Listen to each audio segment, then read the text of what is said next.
Hello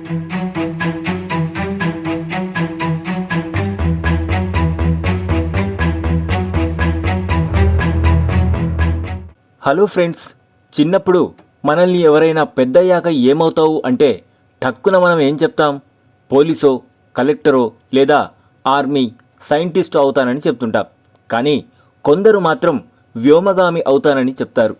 అదేనండి, వ్యోమగామి అంటే astronaut అని అర్థం.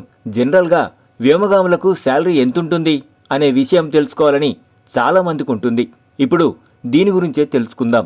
ఎవరైనా వ్యోమగామి ఒకసారి స్పేస్లోకి వెళ్ళాక అనివార్య కారణాల వల్ల లేదా టెక్నికల్ ప్రాబ్లమ్స్ వల్ల అక్కడే ఉండిపోవాల్సి వస్తే వారికి అదనంగా ఎలాంటి ఎక్స్ట్రా మనీ ఇవ్వరు. ఇదే విషయాన్ని అమెరికాకు చెందిన నాసా రిటైర్డ్ సైంటిస్టులు చెప్తున్నారు. ఫెడరల్ ఉద్యోగులు అయినందువల్ల స్పేస్లో వారు పనిచేసిన కాలాన్ని భూమి మీద పనిచేసిన కాలంతోనే లెక్కిస్తారట. ఐఎస్ఎస్లో ఉండే వ్యోమగాముల ఫుడ్, ఇతర ఖర్చులను మాత్రం నాసా భరిస్తుంది. ఏదైనా కారణాల వల్ల స్పేస్లో చిక్కుకుపోయినప్పుడు మాత్రం అదనంగా రోజుకు $4 మాత్రమే ఇస్తుంది. అంటే రోజుకు సుమారు $348 అన్నమాట. 2010-11లో మిషన్లో భాగంగా నాసా రిటైర్డ్ వ్యోమగామి క్యాడీ కోల్మన్ 159 రోజుల పాటు ఐఎస్ఎస్లో ఉన్నారు.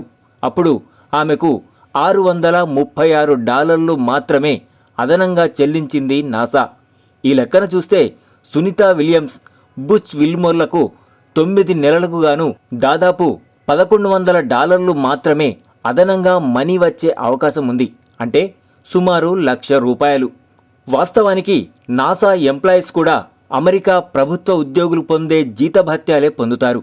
వ్యోమగాములకు జనరల్ షెడ్యూల్ GS-13 నుంచి GS-15 కింద పేమెంట్స్ ఉంటాయి. సునీతా విల్మోర్లు అత్యధిక గ్రేడ్ GS-15 గ్రేడ్ పే జీతం అందుకుంటున్నారు. దీని ప్రకారం చూస్తే సంవత్సరం జీతం $1,24,133 నుంచి $1,62,672 మధ్య ఉంటుంది.